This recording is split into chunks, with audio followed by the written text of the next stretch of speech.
Part 1. Hello, my name is Andreas Kemper. In this contribution, I want to offer a critical analysis of the so-called Atlas Initiative. I am referring to a movement, or more precisely, a network, that is fundamentally hostile to democracy.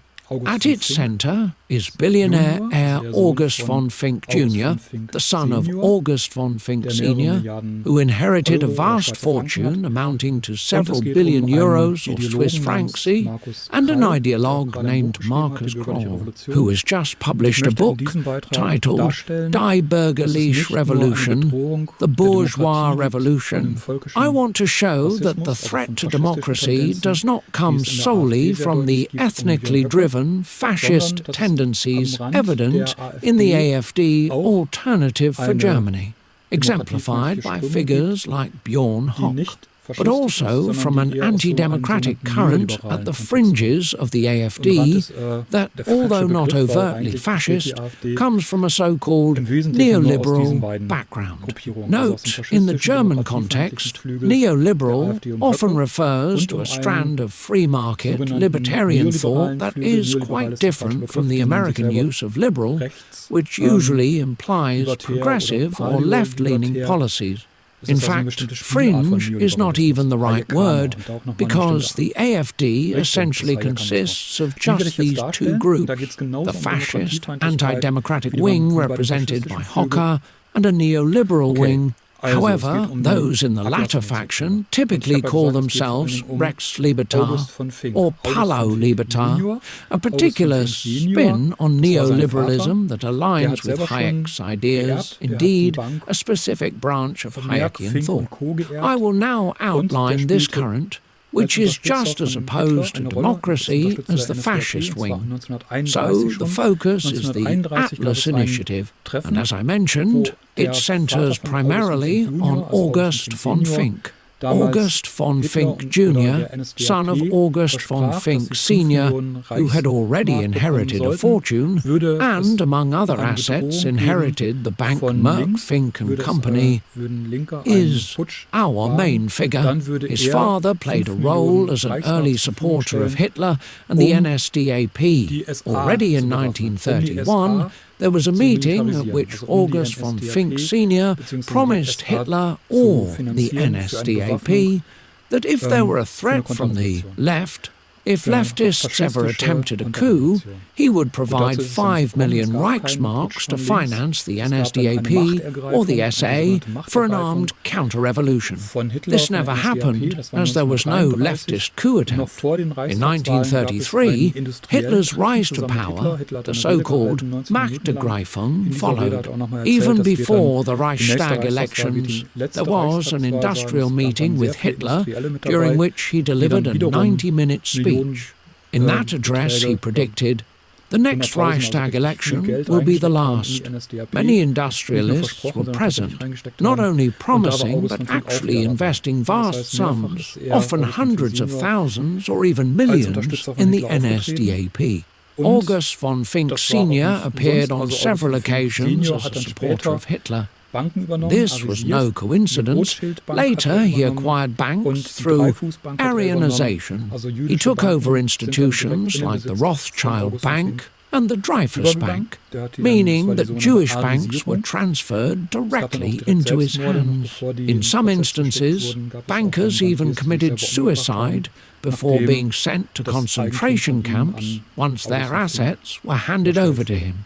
From the 1950s well into the 1970s, August von Finck Senior was arguably the richest man in Germany, and when he later bequeathed his fortune, he did so only along the male line, leaving his daughter and wife only a token share. One of the major heirs, then, was August von Finck Junior. Part 2. August von Finck Junior used his empire to donate money. For example, in the 1990s, he co-financed the Bundfreie Bürger League of Free Citizens, a right populist party that was already campaigning against the abolition of the Deutsche Mark.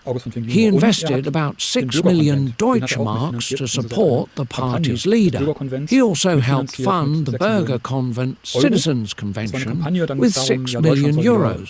At the time, the idea was to spark a spirit of renewal in Germany, urging Germans not to wallow in complaint, but to tighten their belts and get to work, ultimately aiming to dismantle the welfare state. The plan was to create a network of many local Bürgerkonvents that would oppose the policies of the Red. Green Coalition, a reference to the Social Democrats and Greens by calling for tax cuts, further reductions in social benefits, and a streamlining of democratic processes. Proposals included having the federal president elected directly and endowed with even greater powers. Later on, figures such as Beatrix von Storch, currently the deputy chairwoman of the AfD, also a member of its parliamentary group and influential on its board, became involved. Karl Peter Kraus, another AfD member, is on the board of the Desiderius Erasmus Stiftung, a foundation affiliated with the party, and Vera Lengsfeld, whose son, Philipp Lengsfeld, is a CDU member in the Berlin Circle, maintains close ties with Beatrix von Storch. Vera Lengsfeld regularly publishes on her website and works closely with von Storch. This campaign, this Bürgerkonvent or network, was financed by August von Finck Junior. Later, because he also owns a considerable amount of gold, he established Degussa Goldhandel in 2010. Note, Degussa Goldhandel is left in German.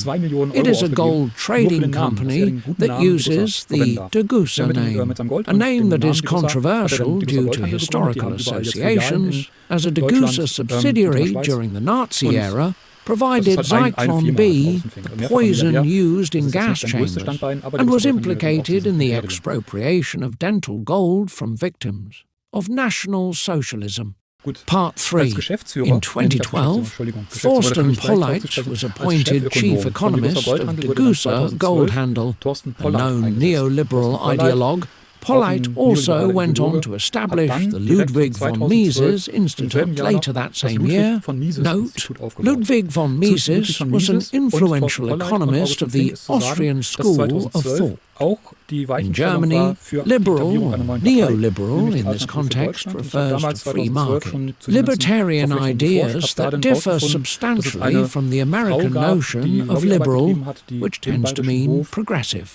The founding of this institute in 2012 also marked a turning point toward the establishment of a new political party, the Alternative für Deutschland, AfD. Even back then, while researching these interconnections, I discovered that a woman involved in lobbying, who organized the so-called Münchner Wirtschaftsgespräch, Munich economic talks at the luxury hotel by Rischer Hof, was able to invite well-known economists despite the upscale venue. I then noticed that Thorsten Polleit was involved in these talks, which led me to suspect that Polleit and August von Finck might have been connected through financing channels to the AfD via Dagmar Metzger. Dagmar Metzger later, in 2013, served as a co-spokesperson, together with Konrad Adam and Bernd Loki, and as the press spokesperson of the AfD. In 2018, evidence, including catering receipts handed over to Der Spiegel, confirmed that cross-financing was indeed taking place. This entire nexus is linked with the backdrop of the Atlas Initiative. Part 4. The Ludwig von Mises Institute is named after Ludwig von Mises, the founder of the Austrian school, a school of thought notorious for its neoliberal ideology. Interestingly, Herbert Marcuse of the Frankfurt School once pointed out, even as early as 1934, when he was in exile in Paris, that although fascism declared liberalism its chief enemy, there were still transitions from liberalism to fascism. In an article titled Der Kampf gegen den Liberalismus in der totalitären Staatsauffassung, the struggle against liberalism in the totalitarian conception of the state, Marcuse cited Ludwig von Mises' book Der Liberalismus, 1927. According to Mises, the entire program of liberalism could be summed up in one word: property, that is, private ownership of the means of production. All other demands of liberalism stem from this basic requirement. Mises believed that the free private initiative of the entrepreneur was the most reliable guarantor of economic and social progress, and argued that capitalism was the only possible social order. Herbert Marcuse went on to note that, for Mises, fascism and similar dictatorial endeavours had, for a time, saved European civilization, and that this credit would live on eternally in history. This demonstrates the blurred line between Mises's liberalism and fascism, a connection that resonates with the anti-democratic tendencies of the network we are discussing.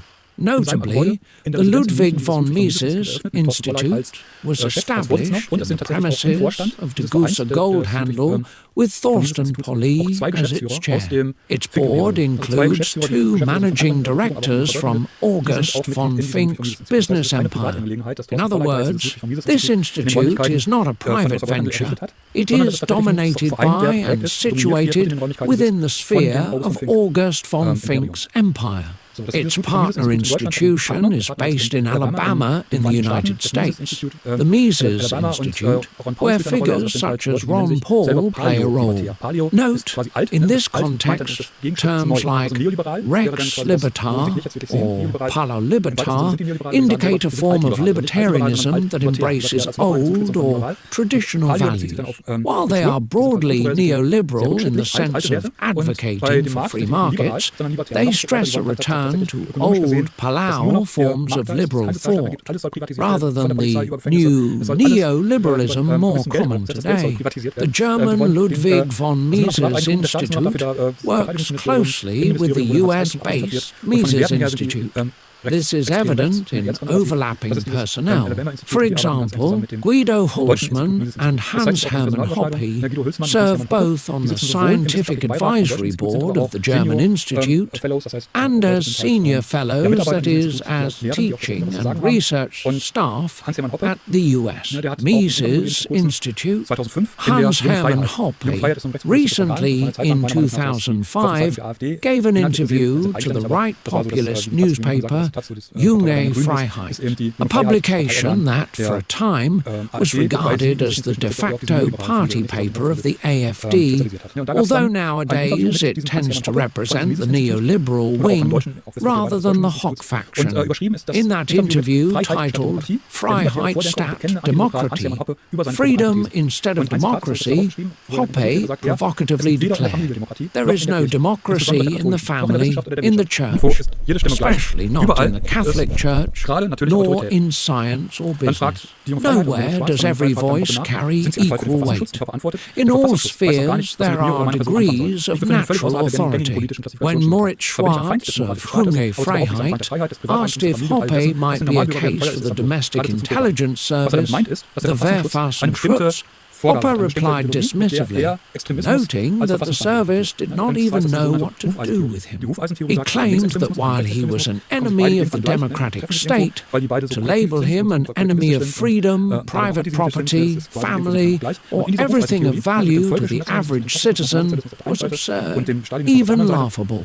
What he meant was that the Wehrpflichtenschutz operates with a fixed ideological framework, often relying on the horse horseshoe theory, which equates the extremist fringes of both the left and the right as being similarly dangerous. In this framework, where left-wing extremism meets right-wing extremism, the anti-democratic, neoliberal position that Hoppe represents doesn't even fit. In fact, because his views fall so far outside the conventional categories, he is not monitored by the Verfassungsschutz. Part 5. Within the various Hayek clubs that have sprung up in large cities, figures such as Beatrix von Storch, Karl-Peter Kraus, and even Alice Weidel participate. These clubs attract many of the AfD's neoliberal adherents. Meanwhile, the Ludwig von Mises Institute was effectively installed by August von Finck within his empire, and in 2019 he also brought Markus Krall into Degussa Goldhandel. Krall is an ideologue who belongs to this network, and he immediately began to build what he calls the Atlas Initiative. In fact, just one day after being appointed CEO of Degussa Goldhandel, Markus Krall gave a lecture to the AfD parliamentary group in Schleswig-Holstein, and since then he has been giving lecture after lecture in states such as Saxony and Bavaria. Judging by his schedule, if I were in his position, I wouldn't even have time to perform the duties of a CEO. It seems he is now almost exclusively busy promoting his ideology and building the Atlas Initiative. At the same time, he has published his book, Die Bürgerliche Revolution, which was released just in time for the book fair, which, incidentally, was cancelled because of the pandemic. Here, revolution is not used as a vague call for renewal, but as a plan for an outright revolution, or rather, a counter-revolution. In his lectures, Krall makes it abundantly clear our society cannot be reformed because it is so deeply corrupted. He argues that the body politic is diseased and must run a fever. In other words, it must become violently ill in order to be cleansed. Only through a revolution or a counter-revolution can this happen. He envisions that, as an economic crisis unfolds, there will come a final confrontation. Thousands of ideologically hardened and violent foot soldiers from the Antifa, reinforced by an army of militant Islamists, will stand against Europe's bourgeois and freedom-loving order. This will raise questions about our very existence as a free and civilized people, and, crucially, about the nature of the counter-revolution. Krall asks whether we want to be a flock of sheep, or whether we can find the means to avoid being led to the slaughter. He questions whether the bourgeoisie can be roused from its stupor, and whether the performance elite is willing and able to revive the revolutionary spirit that once even sent an aristocracy into exile in Pensum. In essence, the choice will be between freedom or servitude.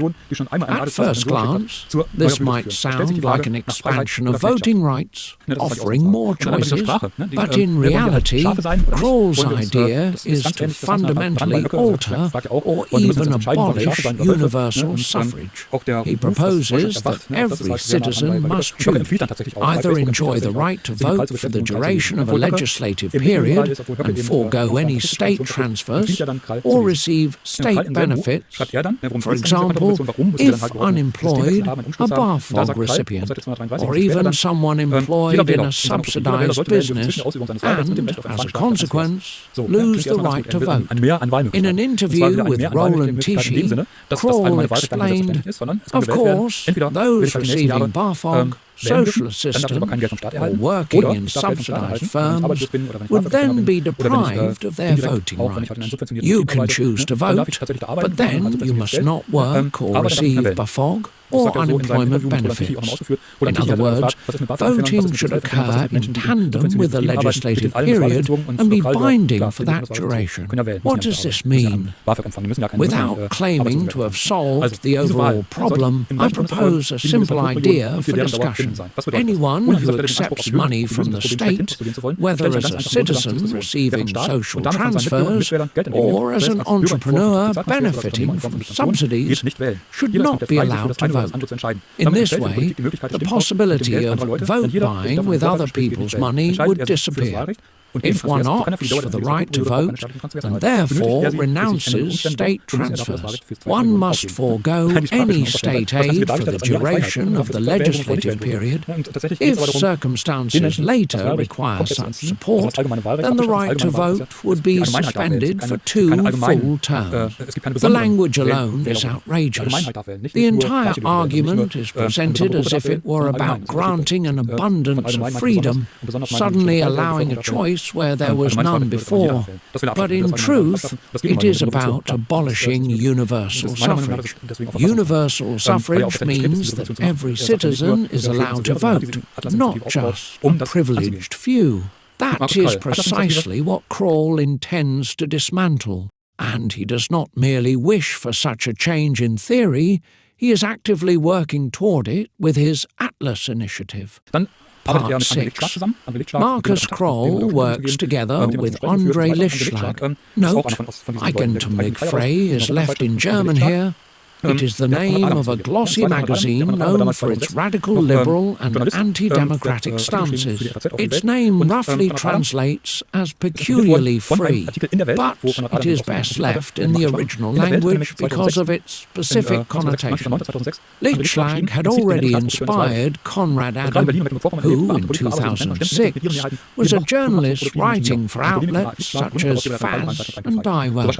In Die Welt on September 19, 2006, André Lichtschlag wrote a provocative piece titled Enziet den Netto Staatsprofitoren das Wahlrecht, strip the net state profit beneficiaries of their voting rights. He argued that perhaps it should be seriously considered to withdraw voting rights from all net state profit beneficiaries. In other words, those whose income comes primarily from state funding. In his view, in the future, only net taxpayers, employers and employees in the private sector should have the right to vote. This idea had already been suggested in the 1970s by Nobel laureate Friedrich August von Hayek in his work The Constitution of Liberty, where he argued that those receiving money from the state could have their voting rights curtailed to prevent the majority from simply demanding ever more state funds.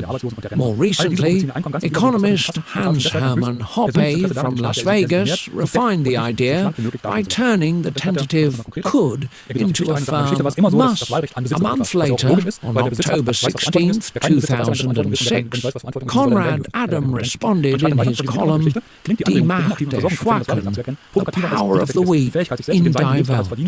He recalled that a guest author had suggested stripping the so-called net state profit beneficiaries of their voting rights. According to Adam's definition, this group included not only public employees and career politicians who live off the state, but especially the vast majority of unemployed people and pensioners. All these groups receive their income wholly or largely from public coffers, and thus have a personal interest in keeping the state as fat rather than lean as possible. He went on to recall that in history, suffrage was always linked to property ownership. Only those who possessed property were deemed responsible enough to vote. Later, with the onset of industrialization and its unsavory consequence, mass unemployment, the requirement for self-sufficiency was dropped. Whether that was progress is questionable, given the current political challenges that arise from a fixation on unproductive expenditures such as pensions, care, debt service and unemployment benefits. In Adams' view, an overabundance of passives eventually paralyzes the actives and saps the nation's drive for the future by devoting resources to financing the past. Conrad Adam himself was one of the founding figures of the AfD in 2012, along with Bernd Lucke and Dagmar Metzger. Today, although he is on bad terms with Bjorn Höcke, he remains a staunch anti-democrat and serves as the honorary chairman of the AfD linked to Desiderius Erasmus Stiftung. André Lichtschlag, as editor of Eigentumlich Frei, has repeatedly published pieces with provocative titles such as Freiheit statt Demokratie, Freedom instead of Democracy. Markus Krall, having been urged by Eigentumlich Frei to take action, has now been promoting his ideas more aggressively. For instance, on February 6, 2020, Eigentumlich Frei tweeted in response to the political turmoil in Thuringia, when an FDP member, Thomas Kemmerich, was elected Minister-President with votes from the AfD, only to later reverse the decision amid widespread controversy that if 500,000 citizens in Berlin should stand up for freedom and against Chancellor Merkel, only Markus Krall could accomplish it. The tweet concluded with, "Übernehmen Sie Jets, take over now." Markus Krall replied that the Atlas Initiative was preparing its first major demonstration this year against the erosion of freedom by the country's political class. He promised that further details would be announced shortly. In other words, Eigentumlich Frei is now urging a large-scale demonstration, a mass protest right in front of the Chancellery that, according to Krall, would effectively usurp the Parliament's role in toppling the government. In his vision, the demonstration would precipitate a revolution outside of the established parliamentary procedures. For Krall, freedom means not only the complete privatization of everything, from the police to prisons and even money, but also the abolition of universal suffrage. Only those who do not receive state transfers would be allowed to vote. Everyone else would be excluded. For him, everything else is socialism, a term he uses not merely in an economic sense, but as a spiritual and moral evil, equating it with the embodiment of Satan. He repeatedly speaks of the beast of socialism and refers to it as the devil incarnate. Part 7. Also involved in this network is Roland Tichy. For example, when Markus Krall was prevented from speaking in Nordrhein-Westfalen, Tichy recommended him as a speaker for an event organised by the CDU's Business Association. Krall's appearance caused shock, even among members of the FDP and CDU, with his proposals for abolishing the right to vote. Roland Tichy, who regularly gives Krall space through interviews and articles in his magazine Tichy's Einblick, and is associated with the Ludwig Erhard Stiftung, is a constant supporter. The Atlas Initiative is particularly anchored in Frankfurt. Initially, it was able to utilize resources from the so-called Seros GmbH. Marcus Ross from Seros GmbH is listed as a member of the Atlas Initiative Association.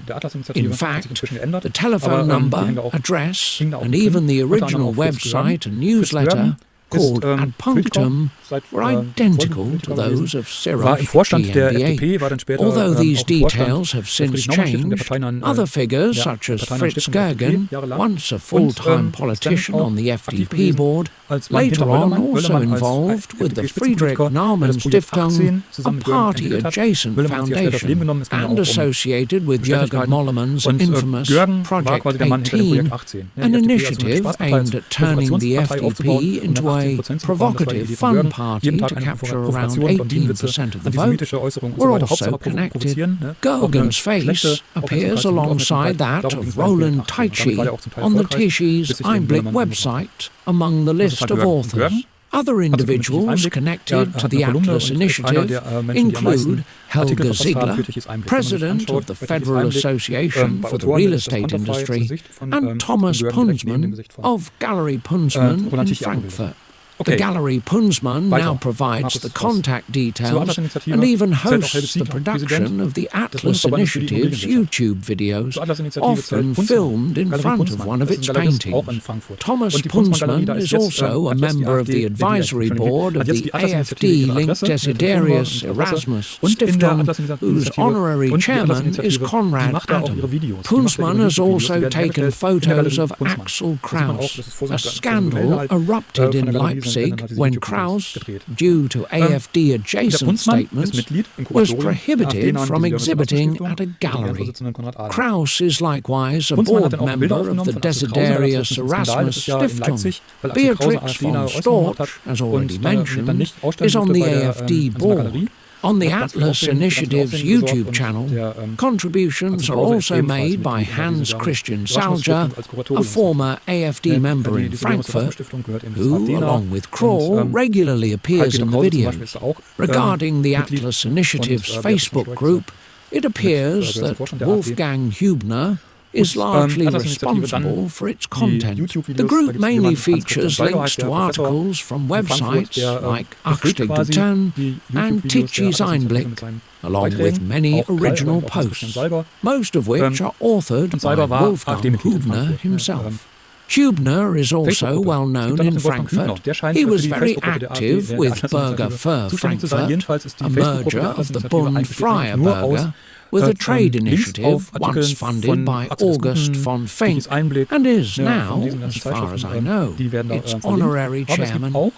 He had also worked closely with Hans Christian Salger within a dissident group inside the AfD. Lastly, a word on August von Finck himself. As mentioned, he is a multiple billionaire. In February, he sold about 1 million shares of SGS in Switzerland at roughly 2,300 Swiss francs apiece, freeing up about 2.3 billion Swiss francs, around 2.2 billion euros. These funds are now liquid rather than tied up in stocks.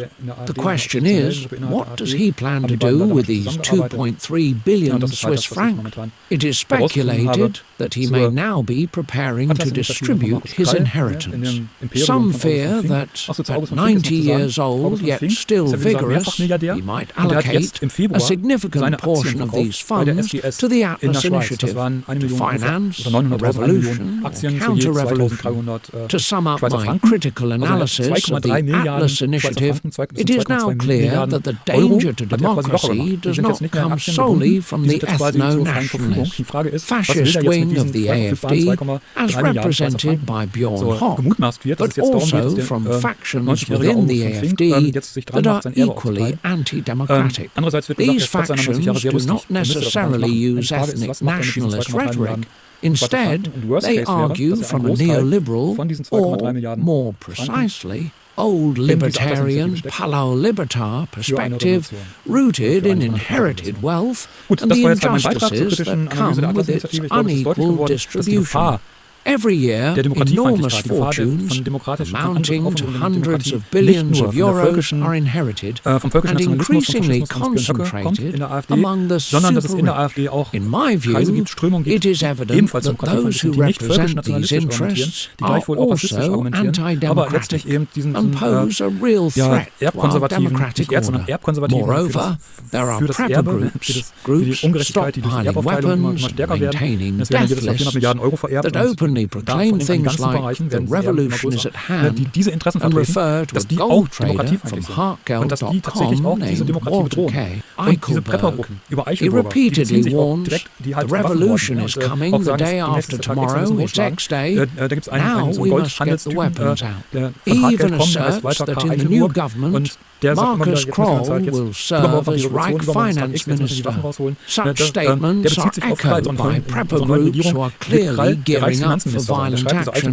Markus Krall himself is not arming up, but he is laying the ideological groundwork and fueling hopes that a coup or revolution is imminent. This is extremely dangerous. Thank you for your attention. You can find all the details I have uncovered on my website, andreaskemper.org, where you may read the full account or even watch the video in slow motion to examine the various points in more detail. Goodbye.